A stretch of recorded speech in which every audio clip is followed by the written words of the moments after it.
So on today's podcast, we are going to be talking about something that we've talked about before in this topic as far as communication, but we're going to get a little bit more in depth about tools today, because I believe that all of the tools that we use in dog training are really a way of communicating with our dogs. There is nothing that's not a communication tool at all. So I'm going to run down in our dog trainers course that we have.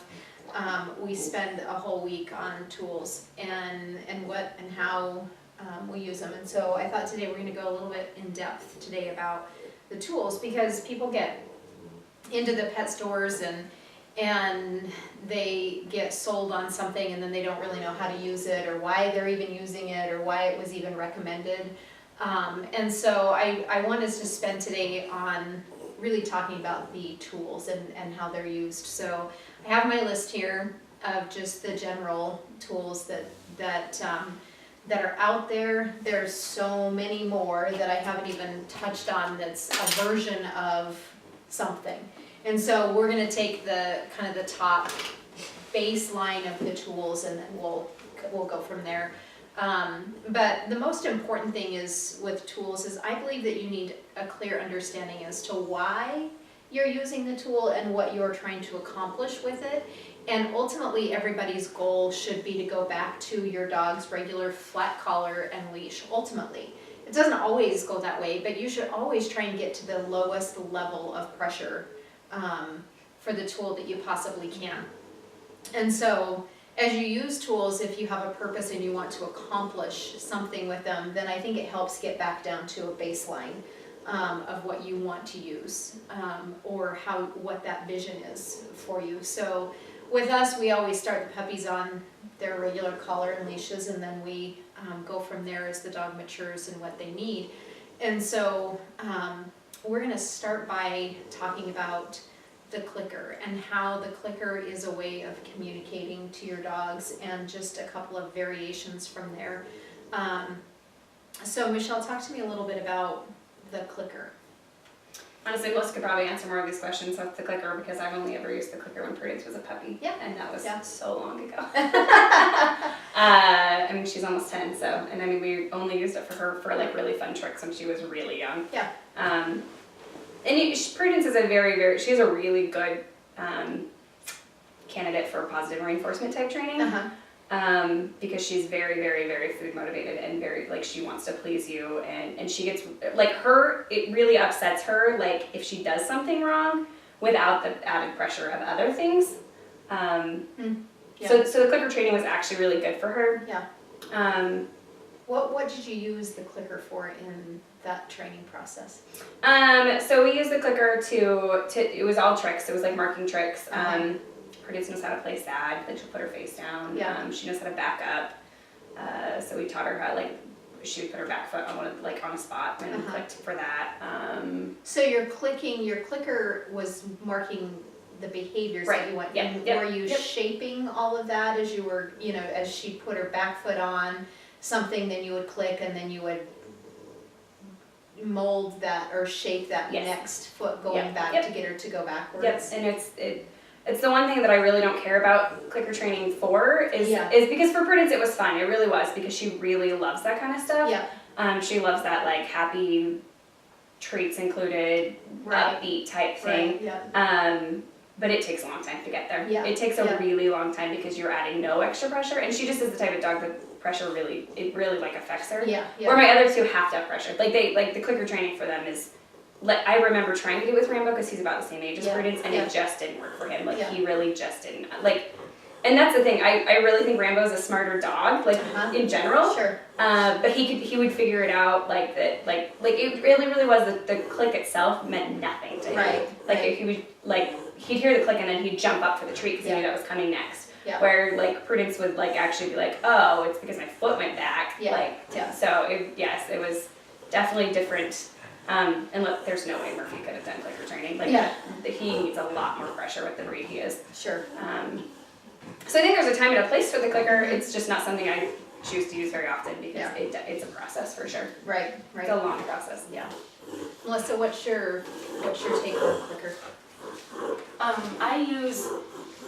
I switch back and forth on liking the clicker and hating it. Because I think it's very easy to get trigger happy and just click, click, click, click, click, click, click, and your dog's like, I'm losing it loses meaning. Yep. For the two gremlins, I use clickers to keep it playful and fun because they really like, once you give them that, they're like, oh, I'll do it more. Yeah. So that keeps them, I mark the behavior that I want, or the trick. Usually it's trick type things. Right. I never do it for behavioral stuff. It just doesn't, Yeah. I don't believe that fully makes sense to the dog. Right. It makes sense, but it's like, like it's almost condescending Yeah. for Yeah. behavioral stuff. Yeah. But for tricks, it keeps it fun and keeps it, at least for like the two gremlins, because like for them pressure too, you kind of shut down and they're like, no, okay. Yeah, especially with tricks. Yeah. And so keeping it fun, like, oh, that's exactly what I want, and then they'll do Right. more. Right. Because they are very treat motivated. Yeah. For Cooper, I use the clicker differently. So she had been taught the clicker before, but if it's like a click and treat association, she gets bored. Yeah. She's like, no, I don't see purpose in this. Yeah. But I use the clicker almost in mix with offering behaviors. So the clicker means yes, but you have one more step. So I use it a lot differently. So I'm teaching Cooper to get stuff from the fridge. She helps me make sandwiches in the Yes, morning. I know, it's so cool. And so when I'll like in the beginning I'd click and be like, good, good, click, good, good. And so she's like, oh yeah, there's one more. Yes, she knows this, yes, that's it, we're done Got it. with the behavior. This is the thing you wanted me to do. So when I noticed if I said yes when she grabbed the spinach, she'd be like, woohoo, we're done. Right, right. But the clicker is like, oh yeah, that's really Keep good. going. So it's like a step above good. Yeah, yeah. And that keeps her, because she's such a black and white dog, Right. that I need every step to be given to her. Yeah, Or she is like, woohoo, I'm gonna kind of yeah, yeah. take my own right here. So I do use it differently Good. for both Yeah. dogs because I've Yeah, I like noticed. So it is a fun tool and it's a Mhm. way that you can easily communicate with them. Yeah. And it's a sound that I never use any other place. Mhm. So another place I'll be like, oh, good job, yes. And Yeah. so I feel like sometimes our words lose meaning. Sure. The click is only used in training sessions. Yeah. So they have a very distinct knowledge of, oh, this means I'm working right now, if you use it appropriately. Right, right. Shannon, have you seen it backfire on dogs?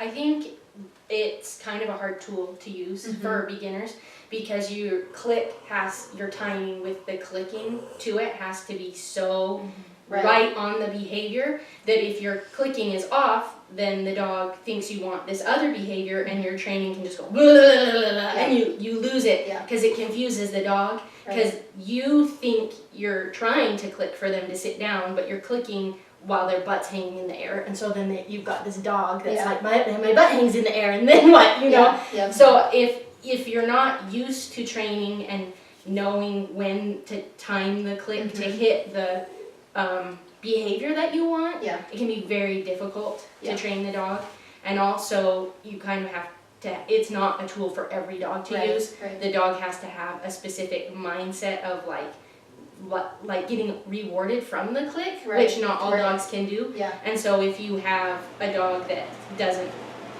work well with the clicker, then you can't. Then it doesn't work for the dog. So I think it's a difficult tool to use for beginning trainers. Yeah, for sure. I have found two situations. Some dogs are terrified of that sound. And all of a sudden there's like, yeah, no, not gonna happen. Even if no matter how much you try to associate it to food, all of a sudden that click becomes negative, the food becomes negative. And I've seen that more often than not, especially with people that are trying to do it on their own without help from a trainer. And the other fascinating thing that I got called into a home, and they were doing exclusively clicker training. They had trained themselves and read the books and watched the videos. I mean, they really had a good knowledge of the clicker training. But Shannon, to your point, is their timing was so off that they literally, for the first year of this dog's life, they conditioned this dog that the slippery floors were terrifying and that it needed to only stay on carpets and rugs. And it was all based on the clicker. And so they ended up having these runners of carpets throughout their house because the dog wouldn't get off of the rugs and the carpets because of the timing with the clicker and what they were trying to do, but actually what they were doing with the dog and what they were conditioning the dog to do. And so all of a sudden, you know, this dog was so terrified to touch anything. It was fine outside, you know, anything outside was fine, but everything in the house was having to be on these rugs and you know, so it would come off the carpet and so we had to really counter condition everything and teach this dog that it was not going to die if it touched the floors. And that was really hard because that dog was so conditioned after a year that it was really hard for the dog and you know, we gradually continued to take out rugs, and it took us almost a year and a half to get this dog to be okay in the house, living with different flooring, and they couldn't take the dog anywhere, you know, visiting or anything like that, because if they did, they took a rug and it stayed on that rug the whole time. And it had to be right by the door so it can get outside. So it was a great effort of the people educating themselves. I mean, they were so educated on it and what to do, but this was just a total catastrophe with the dog's mind. So again, all these tools are tools, but you really need to know how to use them correctly, and that it's okay not to use them as well, just because the norm is this or somebody says that you should.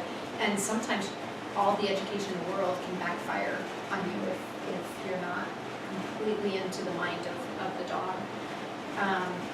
So we're going to move on to just the basic flat collar, buckle regular collar, and flat regular leash. It's one of my favorite, and it's one that we don't get to use as much because from a training standpoint, we're going into homes that we're already past that because we've got problems, or so we have to go in a different direction. But with a regular buckle collar and, you know, leash, regular 4 or 6 inch leash that has no give, it is what it is. What are some of the positive things about that, Michelle? And if you start out early enough and you don't have to use pressure on it, that it's nice just because you don't have to use pressure, right? Right, Like yeah, at all. yeah. Like, which is a really good feeling as an owner that you don't have to put Yeah. that extra Something else on. something, yeah. Yeah. For most people, I mean, my personal dogs don't have collars on all the time, but most people it's very convenient because their dogs already have them on. Yeah. They have their identification tags, if they're runners, all that stuff. Yep. I don't use them on my dogs because they're all long-haired and they get mad. That's Yeah. really the Yeah. only reason why my dogs don't have collars on. Yeah. Yeah, I'm trying to think of like. It's just the yeah. most easiest. It really is just the convenient, but easiest. Yeah, like I said, most dogs, especially if you ever need to have control of your dog, and you're like, Yeah. it's really nice to have a collar on them. I wish Murphy could have a collar on all the time. Just Yeah. that he's the one that it would be really Yeah. bad. Yeah. Rambo's always been on just a buckle collar. But he's little, so that the pressure for him is really easy. Yeah. Yep. I'm trying to think of my clients, of any of them that we like. I cannot think of one that we've ever just started on a buckle collar. I mean, you always start on a buckle collar, right, just to Right. see what's going on. Yeah. Yeah. But the goal is definitely to get back to that. Yeah. Because it really is the most convenient Right. by far. Melissa, what are the negatives about it? It can flip out. I think that's one of the biggest things I see is that a lot of people's are too loose. And so the dog goes whoop, and then you've got a runner. Yep. And so that's obviously can be very dangerous. I actually saw a dog slip out of its collar and run across 7th East by Woodbury Park yesterday, and that was scary. Yeah. Another thing I find negative, it kind of muffles the pressure, because there's always some kind of pressure on the neck. So if you're starting to train with pressure, sometimes it's not as obvious because maybe they have their collar on all the time, and it's kind of it's not as black and white to communicate with Yeah. the flat collars. I've also noticed a lot of people giving too much pressure with the flat collars, and the dog's not responding. Obviously, there's no give. Right. It's just constant pressure, not enough give, and maybe the dog has kind of been desensitized to that pressure and the give. And so that can be hard on the dog. Shannon, what's your overall take on a flat collar and leash? Everybody has one. Yep. It's a thing that you just have. If you have a dog, you just have it. Yep. So why not learn how to use it and Right. just use it? Because your dog might always have the collar on, and you'll Right. always have Yeah. a leash in your Yeah. car, in your house, whatever. Yeah. And it's really, really hard to go wrong with it. Like, it's really easy to go wrong with the clicker. Yeah. It's harder to go wrong with Right. just your flat Yeah. stuff. So Yeah. don't be afraid to just try it. Yeah. You know. I think the biggest error, the two biggest errors that I constantly fix as I go into homes is a flat collar, as it relates to training, needs to be on the dog tight, not choking, not squishing the neck. It needs to be tight enough that it cannot slip over their base of their ears. And there's a couple of other reasons for that. One is, if your collar is on correctly, the chances of them getting hung up on something or another dog's tooth getting hung up on it is slim to none. But if you have a loose collar, the chances are incredibly high, and it will happen eventually. And so collars need to be on firm and tight, just like you would wear a choker as a jewelry type choker. It needs to sit on the dog's neck and be there, that there's no give and slide to it. It needs to be on your dog. The other thing that I see is people with multiple dogs and they're loose collars and the dogs are home all day. You don't know what they're doing playing out. I've seen many dogs get, one ends up killing the other because of strangulation, because their mouth gets caught on the collars. And so having multiple dogs, I typically don't keep collars on the dogs here because of that. But it also is, loose collars are it just becomes nothing. It's nothing to the dog. But if there's a collar on the dog, there's communication that's happening if the collar is on correctly. If it's just to hold tags, then get a microchip, put the collar, there's identification collars now that it's embroidered on the collar itself, so you don't have to worry about tags, that kind of thing. So get the collar, fit it correctly. It's not a necklace, it's not jewelry.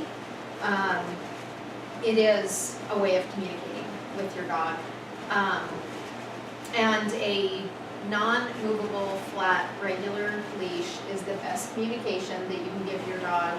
Not the bungee ones, not the flexible ones, not retractable ones, but a nice leash that you have clear communication that goes down to your dog. And when the collar is on correctly, that communication is incredibly clear.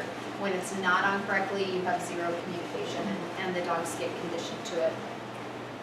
I actually have kind of a story I just thought of with the flat collars, and a lot of times we don't even think about them as a training tool. Mhm. It's like, they're just there. They're Yeah. our dog's clothes or whatever. Right, When our dogs are home, we always take their collars off. Yeah.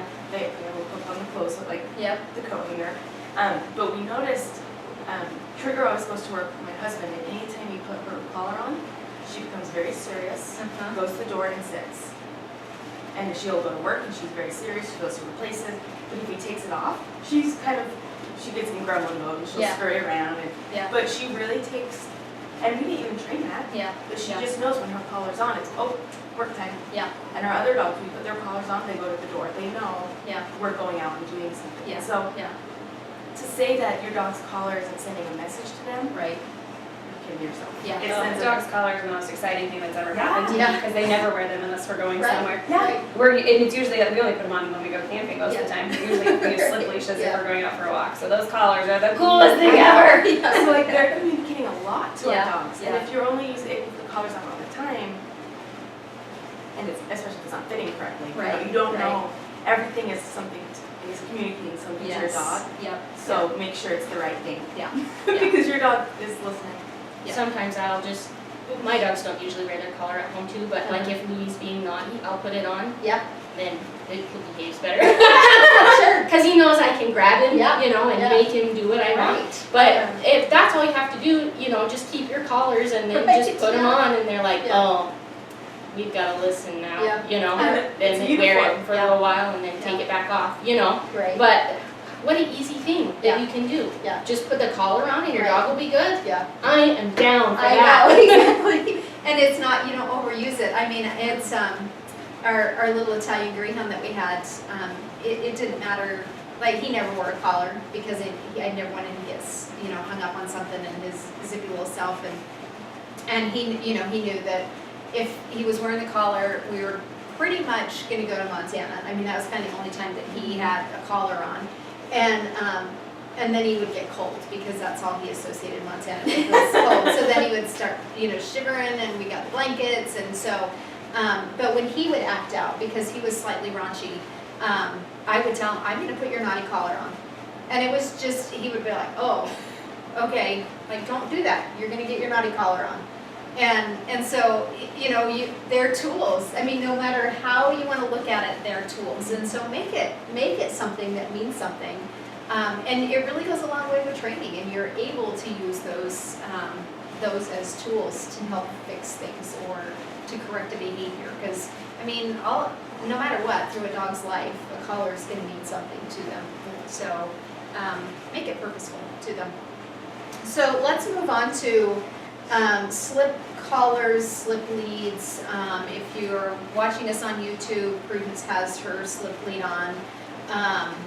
And It's funny as we're talking about this too, because if you notice, once I put the slip lead on tighter, she Yeah. actually calmed down. Yep. She stopped wandering around. If anybody can hear her, she's breathing a little funny today, so Yeah, if anybody can that's hear her in the what background, it's being showing weird, us. but yeah. We're not doctor today. I think it's one of our favorite go-to tools. It's not a choke chain, and we're not even going to talk about choke chains because it's something that we don't believe in. We teach it in our dog trainer school, but it's not something that we believe in because of the damage that they do to the dogs. Trachea used correctly or not, there's damage that's being done. And so we just, choke chains are not something that's in our repertoire of ammunition, and we typically will take them off dogs that we go into homes and see them, we put them into something else. So let's talk about the slip lead and the proper use for them and how they should be used. It's a pressure-based leash. It's not a choke lead. It is a pressure-based lead, and the reason why we use them is because they release correctly and the timing is correctly if they're put on correctly. So Michelle, talk a little bit about, I think that you're one, with all of us, is one of the best. When I watch you use them, you're probably one of the best with it. So talk to me a little bit about your concept, your philosophy, and how you use them. Well, I personally use them on my own dogs, and I have as long as I've been working with Joe, which that was even before I was an actual trainer. Yeah. And I mean, really, I started using them because Murphy is a little bit sketchy with people, and they're just really, really convenient to have just around Right. the house to Yeah. be able to throw them on because he doesn't wear a collar. So for a long time we had him on every door in our house because I needed that extra just reassurance that I could throw him on a leash. But I use them on all of my dogs now. Actually he's having some breathing issues as well, so we've recently taken him off of it. It's a mess, it's a total mess. Yeah. He's never been on a harness and it is a joke. It is crazy how much that dog knows. Yeah. He's like, yeah, this is not right. So, but it's something that is always my first go-to with any new client. If the regular buckle collar is not working for them, Sure. which never happens, because people don't use that correctly when they're really young. Yeah. Which is nobody's fault. I'm not blaming anybody. Yeah. No, it's just it's. I generally think that the buckle collar is, people just are they think it's jewelry, Yeah, it's a necklace, yeah. it's we got the prettiest one, so it's just Right. it kind of, people don't use it correctly in the first place. But Yeah. so it's always my first go-to because it is by far the least scary for people. Yep. And I do think it's by far the easiest to not even realize you're correcting the dog. Right. Yeah. I mean, there are some dogs you have to give a harsher correction with them on, which is hard. That's usually, if I have to give a harsher correction to a dog, I will switch to a prong collar. But I always come back to the slip leash. Yep. Always. Yep. It is just easier. It's more convenient. It looks less scary. People don't feel as guilty about it. Mhm. they really are just easy and convenient. I've got several still all over my house. Like, Yeah. my dogs are pretty good about not needing them at this point, that they're still everywhere. Yeah, yeah. Yeah. Melissa, talk to me about how you, as far as training and pressure with them, how you use it. I use them to teach a dog to give and seek the release of pressure. Dogs being predators, when they feel pressure, they're like, okay, I'm gonna give pressure. And so being like, well, you can find this release, and teaching them to look for that release, because it gives that pressure and then it immediately will release. So using it to, with a lot, leash walk a lot, you know, to get, no, this is, you're gonna find this release and you're gonna seek it, rather than, because the tug of wars, they're just gonna pull harder. Yeah. That there's no release, and dogs learning the release. So providing a tool that can give that pressure release in a second sends a very clear message to the dog. Oh, this is the release. Oh, this is what they want. Right. Oh, I actually like this. Yeah. That I want to pull. So it kind of helps the dog figure out what you're wanting, and it makes sense more black and white Yeah. to them, because it is a more black and white tool. Right. There's either pressure or there's no pressure. Yeah. You know, there's. Yeah. I mean, look, you can kind of. Well, no, you can't. There's no middle. There's Yeah. pressure or no pressure. Yeah. So when you use it correctly, it will automatically tighten and release to give a message to the dog, but also teaching downs or sits or any other behavior that you want to mold and shape. There's a pressure and there's a release, and it's less diluted than either flat collar or anything else. Yeah. I think it's also really important to talk about how tight they need to be, especially when you first start Yeah. with the dog. Prudence is really loose today, and hence why I was saying she was all over the place a minute ago. But especially when you're very first starting out with these, they need to be fairly tight. Your dog needs to know they're there Right. all the time. Right. They still need that pressure and the release of it, but they also need to know that you're communicating with them the entire time. Because I think that's Correct. the one thing people screw up with slip leashes is they just let them really loose, and then the dog doesn't realize that they're even there. Right. And then you're delayed in your Right. pressure. Yeah, Yeah. exactly. Yeah. So it's just a mess, and then yeah. Yeah. So getting it as tight, if not even a little bit tighter than Yeah. the slip, than your regular buckle collar. Like it needs to be fairly snug, high up on the neck. Yep. Especially when you're first starting out Right. with them. Yep. And that's what I was gonna say is the great thing about them is you can use this leash for the duration of your training. The better your dog gets, the looser Right. it becomes. Absolutely. That Yeah. you get to choose that, and you can go back to being a little bit more snug and then loosen up and as you're training. And yeah, it should start firm communication, quick pressure and release. Loosen your tab as the dog gets better, so eventually it slips over and you go. The other reason why I really like these from for a training and just out and about is no matter how solid your dog is, there could be something that scares them. And sometimes no matter how tight your collar is, if your dog's got a lot of skin and a lot of give to their head, they can get out of their buckle collars. And so these they cannot slip out of these if they're on correctly. And so for me, it's a very big safety thing from a trainer's standpoint that, Oh, I guarantee that slip leash saved June's life a few times. Yeah. Because she yeah, last week there was the most devil snowman ever that was going to kill her, that she was. yeah. I gotta get out of here. Yeah, it was really, Yeah. it was sad, but. Yeah, yeah. But I mean, if she didn't have a slip leash on, she probably would have been gone. Like Yeah. she was fighting me. Yeah. So, Shannon, what's your take on the slip lead? It's the most versatile Yeah.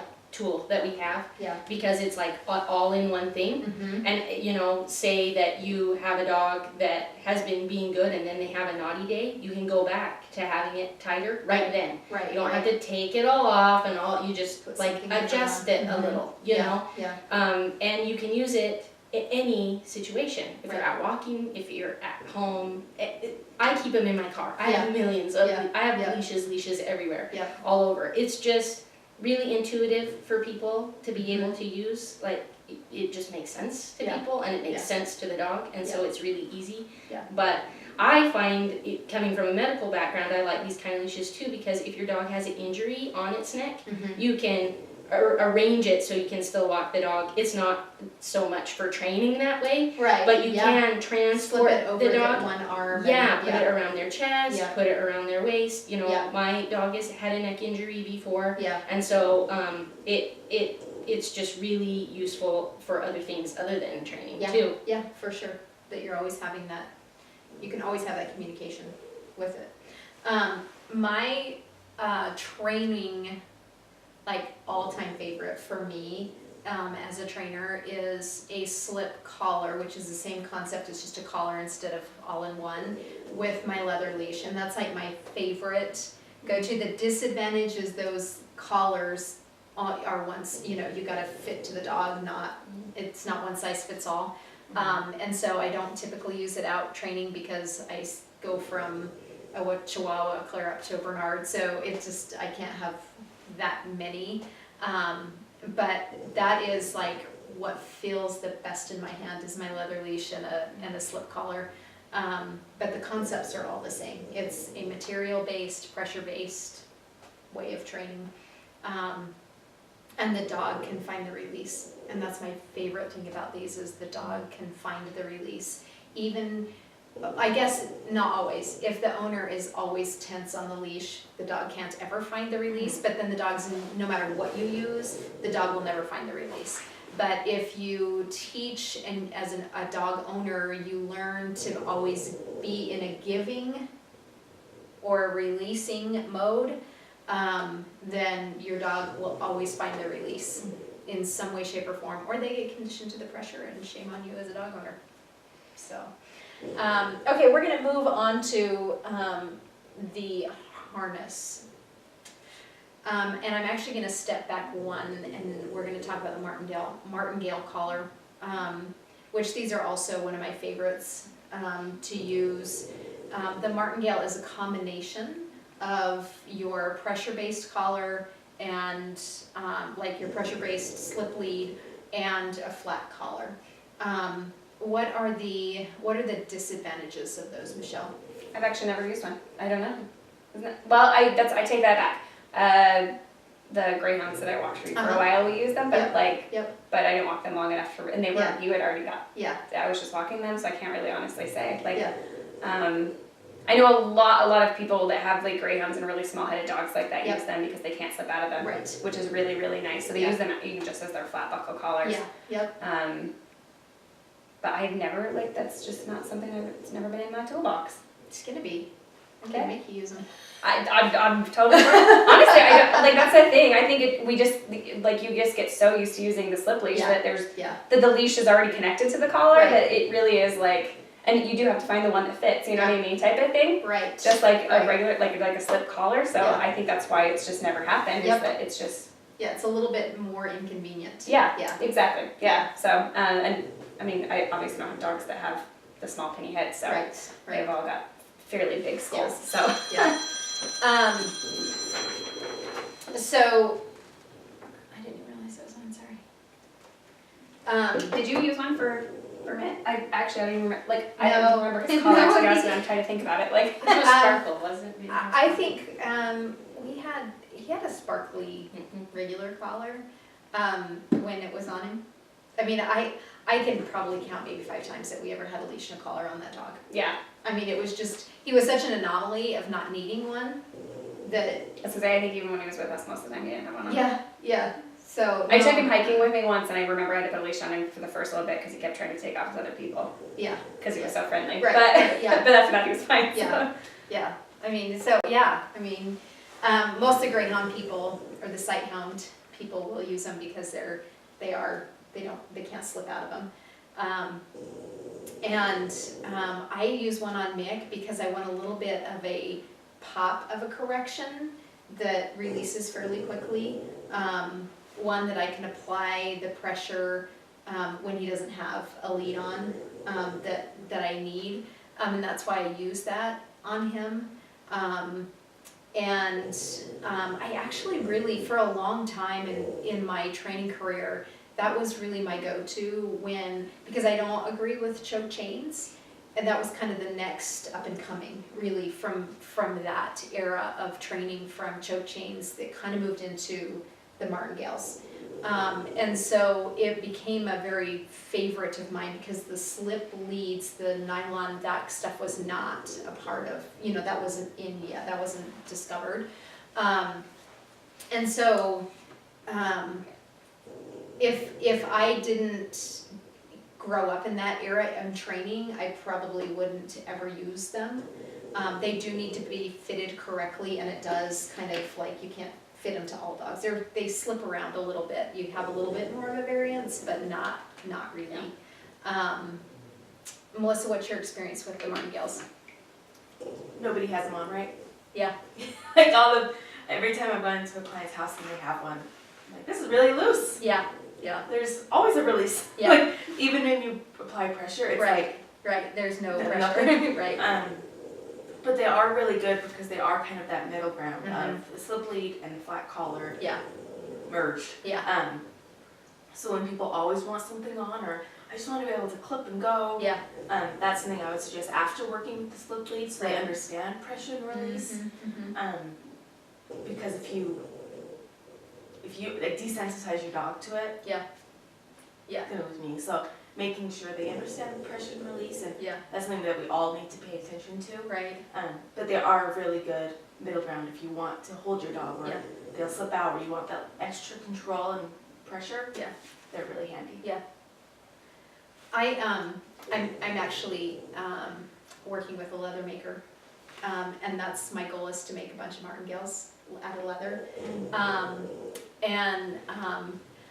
I have gotten really into, it's super funny to hear this from me, but I'm kind of into a look, in case you guys aren't aware of that.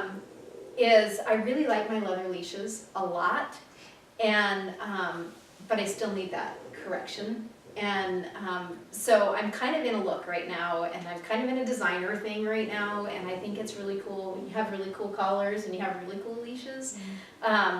So I guess that's my obsession, kind of like my saddles and my tack with my horses and stuff. And so I'm kind of into this look thing, and so the martingales to me are something that I can do that's in between, that is a look, and I can have the leather leash and everything else that works together. So that's kind of where I'm at with them, and it's really something that I am falling back into as far as my training goes, is the martingale collar, because I miss my leather leashes. So I actually really love using your leather leashes too. yeah, I don't personally have one, which is funny, but if there's ever a dog that fits your slip collar and Yeah. your leather leash, or even if I have to use a prominent dog, I always use your leather leash. yeah, and it's really it's been mine for a long time. So I like that. It's weird too, because I actually really like the one that the Prudence has got on today. It's one of the shorter ones. Yeah. I hate those, yeah, but your leather one is short, and I actually really love it. I know, And then I don't yeah. know what the difference is. yeah. I don't weird, know. Huh? It is yeah. weird. Like, yeah. Yeah, I'm kind of into that feel about Yeah, it, it's and weird. that's where I'm at. So I feel like I have better communication. I don't know. It is interesting. I yeah. don't know. So the martingale gives me a little bit more slip to fit different dogs.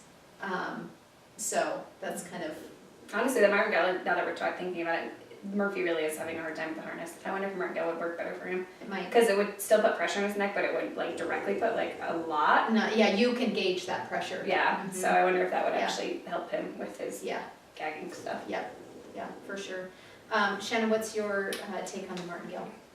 I have seen it a lot in people that have dogs that are trained as like service dogs, guide dogs, therapy dogs. And I think it's because those organizations want you to have more control over your dog, but they don't want the control to look scary Yes. to people. Yeah. Yeah. And so that's mostly where I've seen it in Mhm. my experience of Mhm. taking care of other Yeah. people's dogs. Yep. You know, that it does have a level of control that organizations that have dogs out with the public feel Right. comfortable with. Yep. Yep. So, I Yep. mean, it's a solid thing and it Yeah, doesn't look it is. scary. Yep. So, There's a thing that most people don't know about the service dog organizations is those dogs really they get trained with prong collars, because it is a high intense, like that dog has to be with that owner, and a lot of people that have a disability don't have the strength for the softer collars.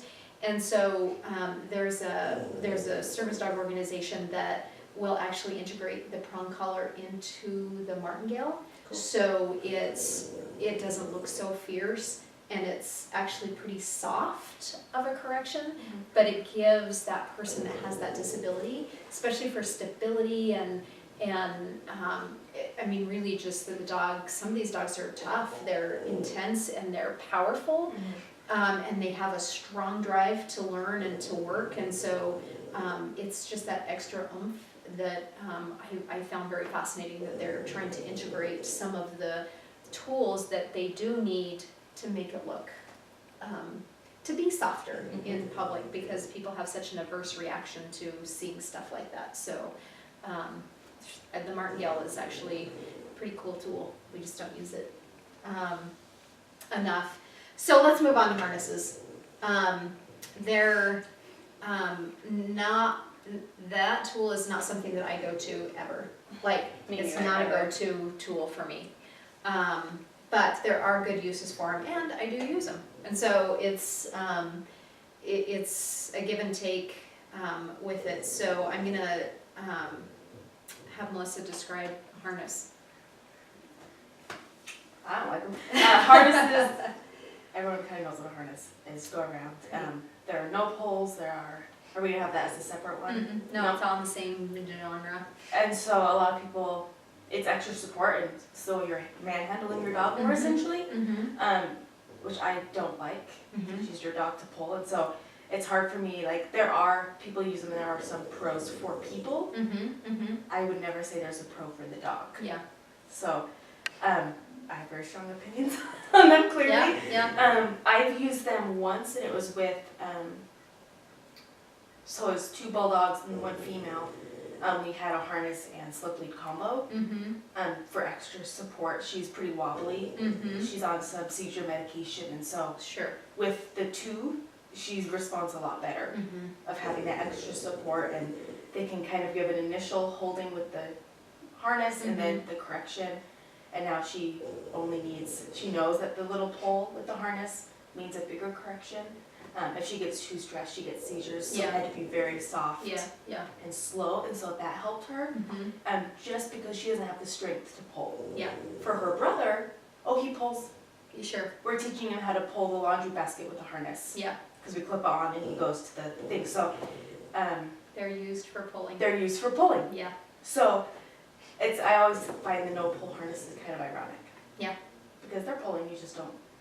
It just changes the. Yeah, it just changes the pull. Yeah.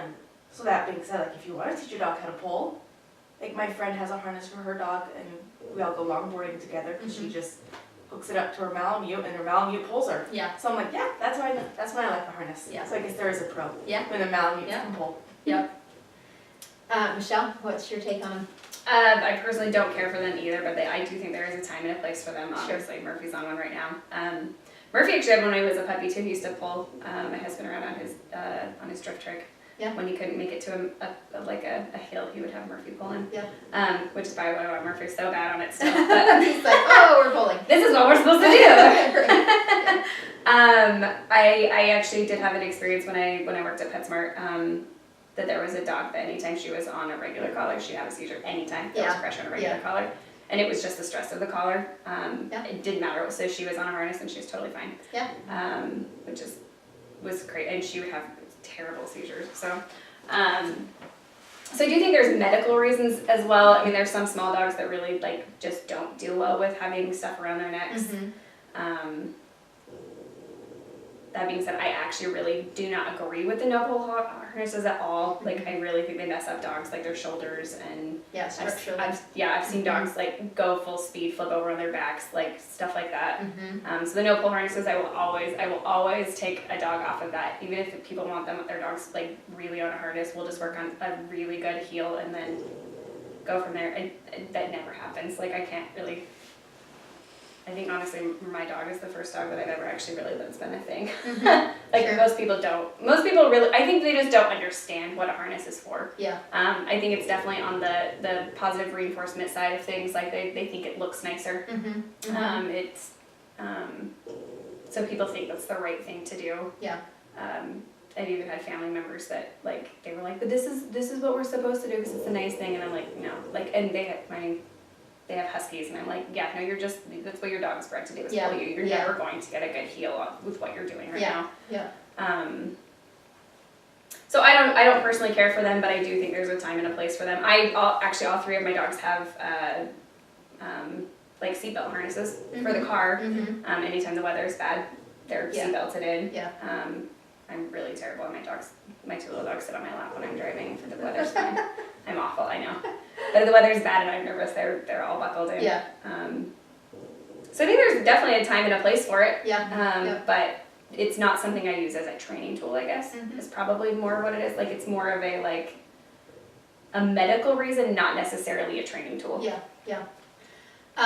So I use them as a training tool, and this sounds really crazy, but I've got some senior citizens that there's just not they've got smaller dogs.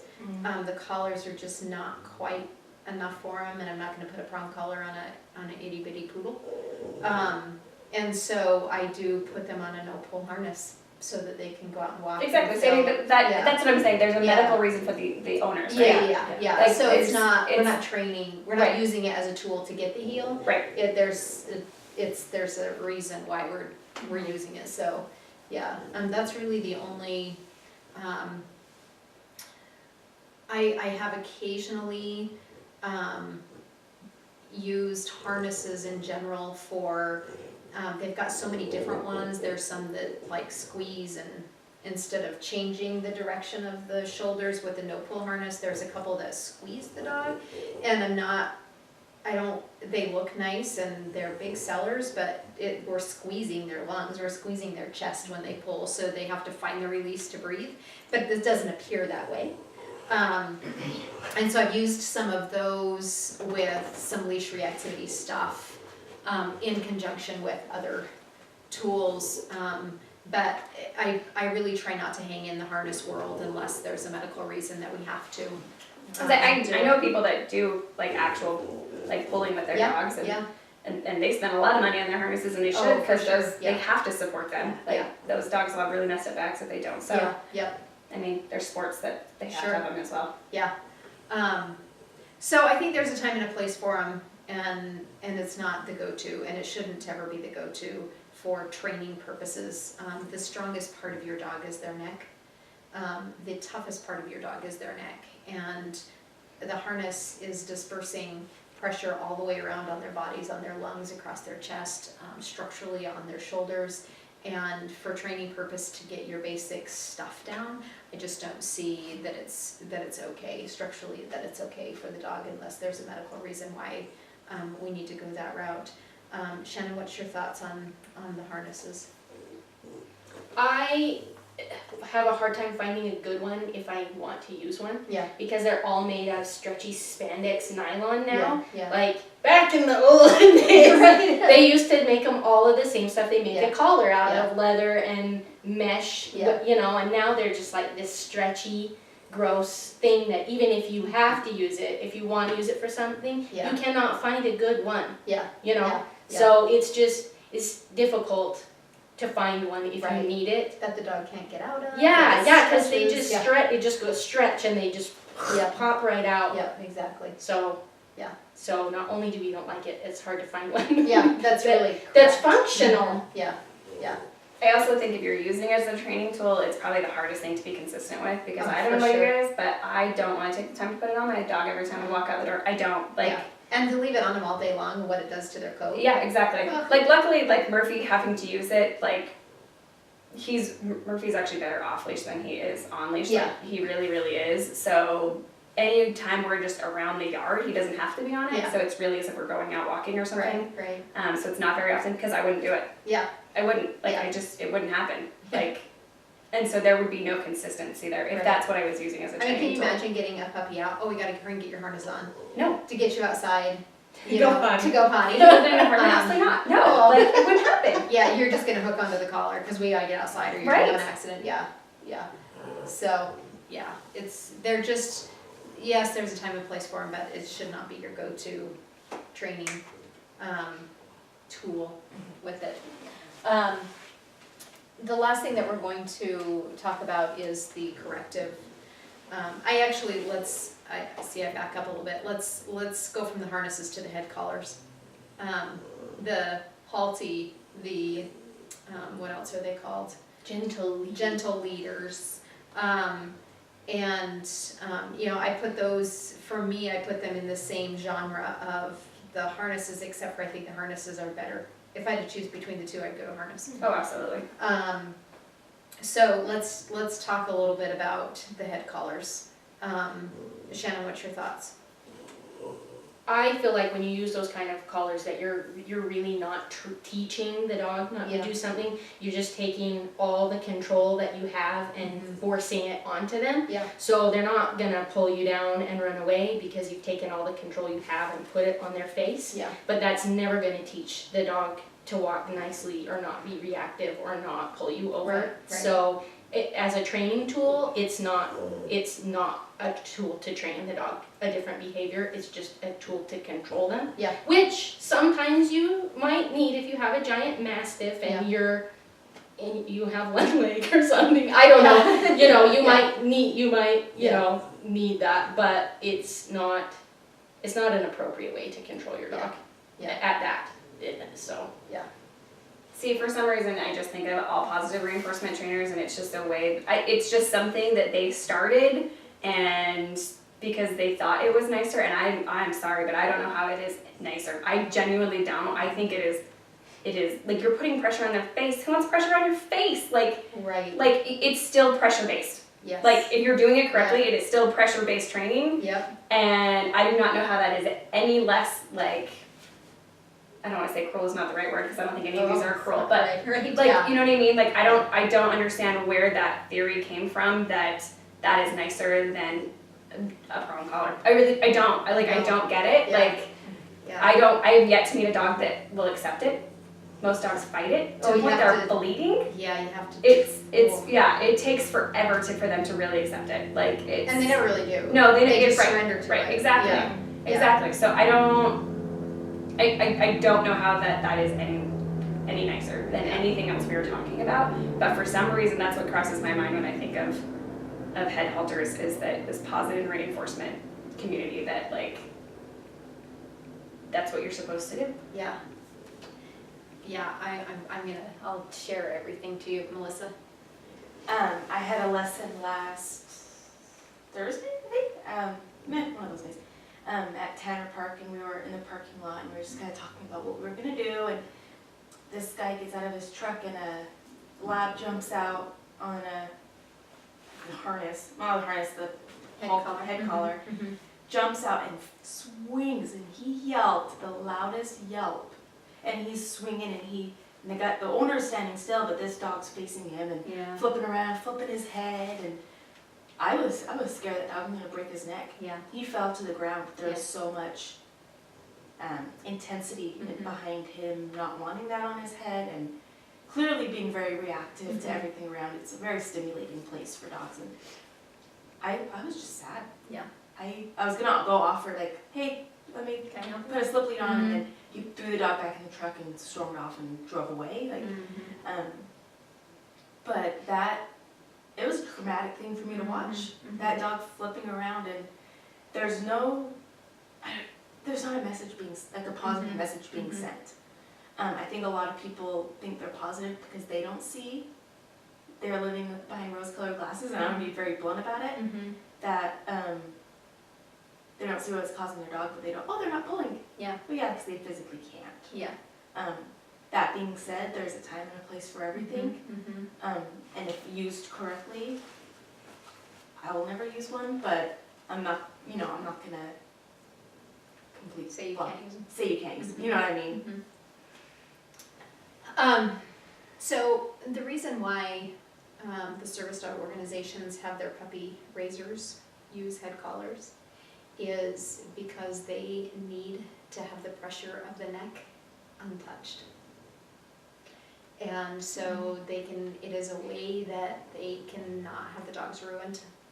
So when they get back to the facility, that the dogs are ready to learn and accept the pressures that have to happen around their neck. And so that's the reason why they do that.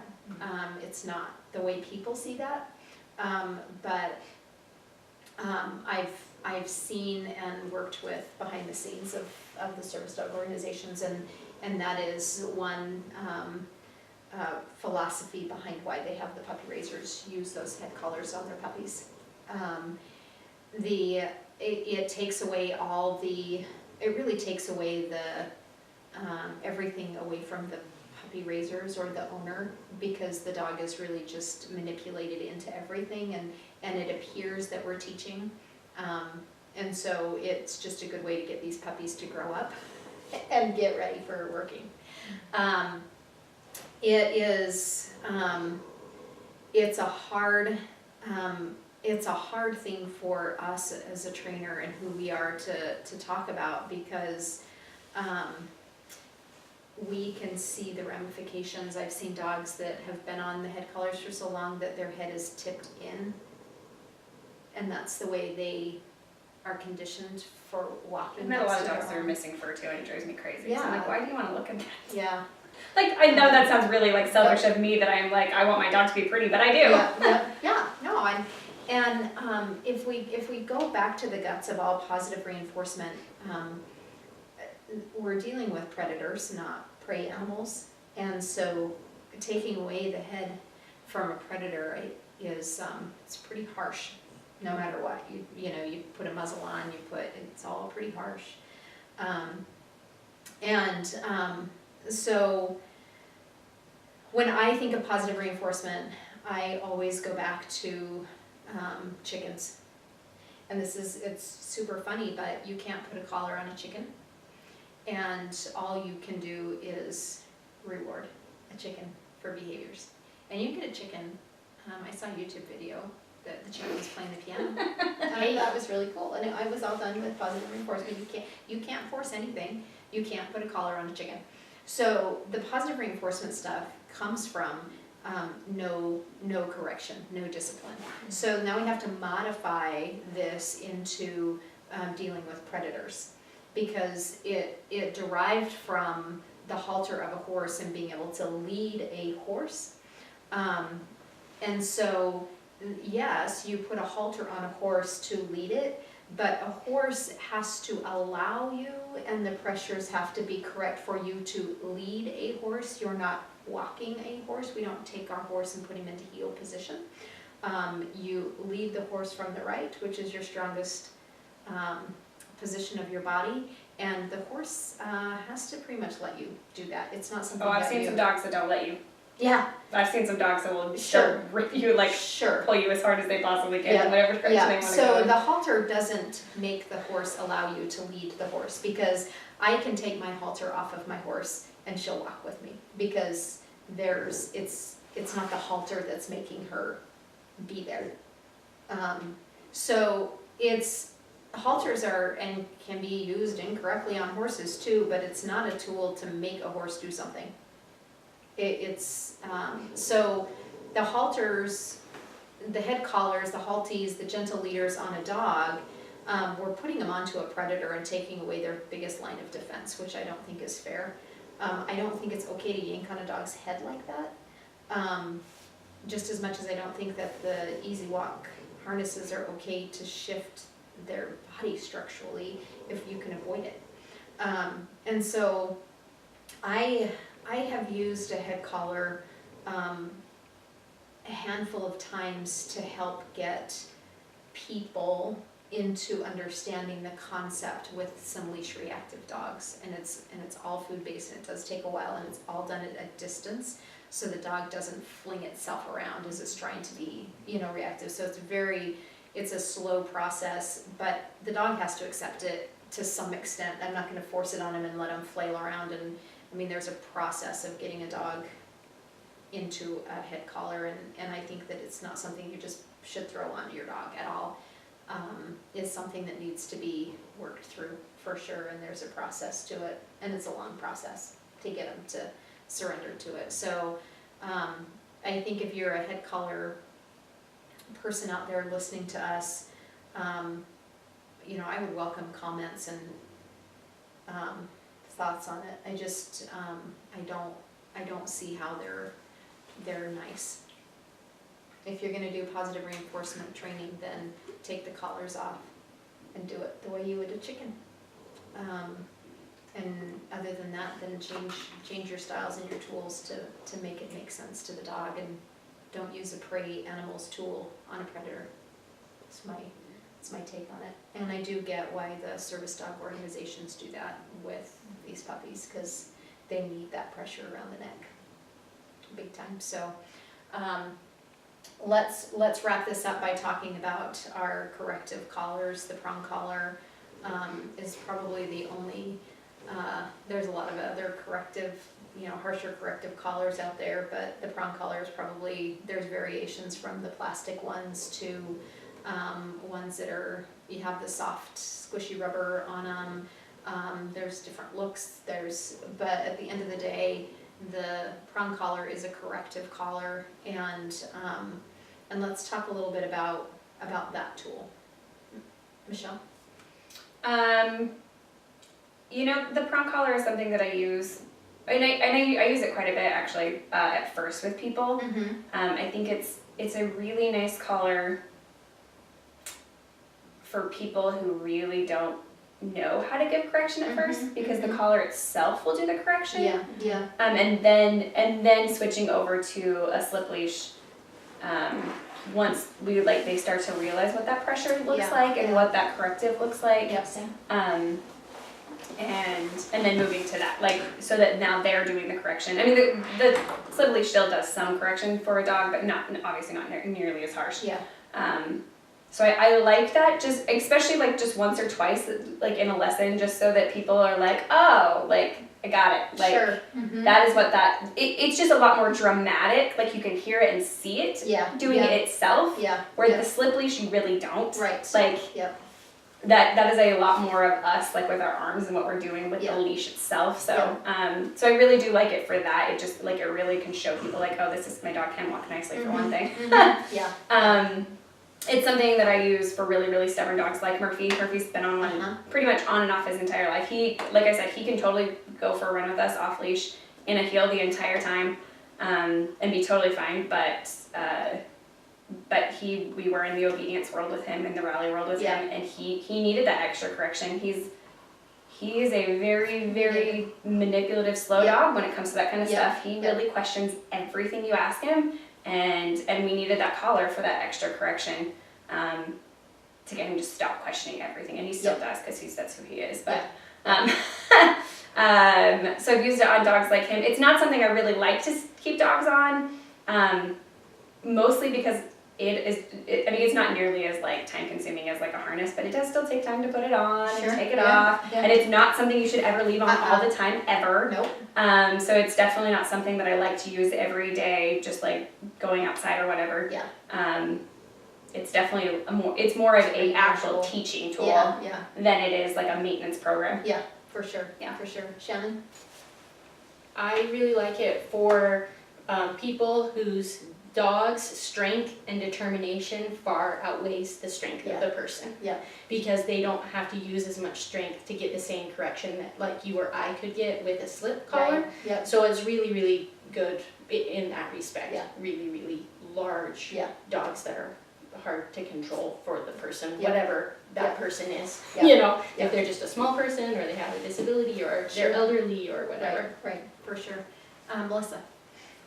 To piggyback off what Shannon said, I like it for that reason too, because a lot of times when owners try to give as much pressure as their dog does, they overdo it, or the timing's off, or there's frustration.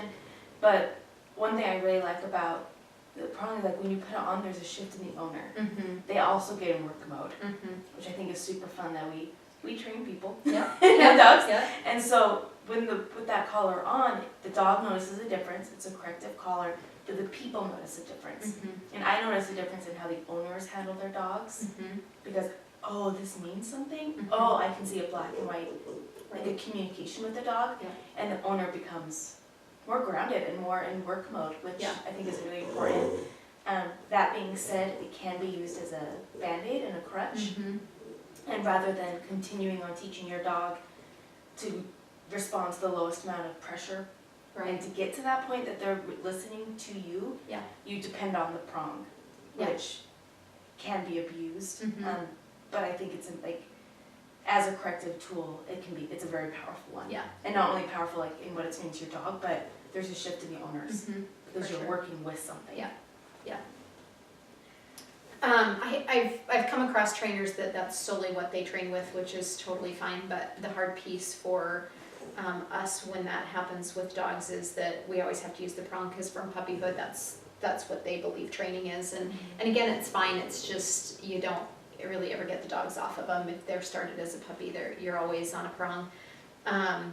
And definitely a prong is more of a tool, not something that you should leave and use all the time. You should really teach your dog. But I think the most important thing how we use a prong collar is that we teach the dog first. Like, we'll teach them how to walk with the slip lead, and then if we need an extra oomph, we're gonna give the extra oomph with the prong collar, and then we can come back to the slip. But we always are teaching first. We teach the sit, we teach the down, with food, with pressure, and then if we need that extra oomph, we'll put the prong collar on for a duration of time until we can get back down to where our baseline is. And so the prong collar is not something that we use to teach with. It is definitely a tool that we add into our training program, and I think that that's, one of the biggest difference with, prong collar trainers is that, you're on them the whole time, where we don't, if we can help it, we don't let them be on there. So I just need to make sure I don't have a puppy out with. So prong collars can look fierce and look harsh, but if they're used correctly and not left on all the time and not put on too tight or too loose, again, fitting is important, and I think that they're a great, fantastic tool when you need the extra oomph, or that you have that situation where the dog needs a little bit more because the owner doesn't have what it takes, and that's fine. It's totally okay. I've used a prong collar on my shepherd on and off in her life where she gets really opinionated about things, and I'm like, yeah, no, you're gonna listen to what I'm asking you to do. We're not gonna get into the e-collar, shock collar, bark collar part of this because it's something that I kind of guard overall with training, that it's not ever a go-to, and it is something that I am so adamant that you get a trainer to work with before you just throw them on your dog, that I don't think that that we can do justice to talking about it, because I'm pretty guarded with it, and if you're going to use any shock collar devices, that you should have a trainer. I agree. That one should definitely not be a Band-Aid. Yeah. I was just gonna say with the prong collars, like, I'm sure there's a really, really terrible way to use them, Mm-hmm. but it is, I don't know if I've ever seen anybody completely like misuse them, but I think it is because Melissa's right. I think people are like, oh, we're working, Yeah. and that's like, and I mean, we obviously don't use them all the time, like some trainers do. Yeah. But the shock collar can definitely go south really, really, really fast. Yep. So. Yeah. So we're gonna wrap this up with, your tools are a way of communicating, and make sure that you use them correctly so that you can communicate correctly with your dog.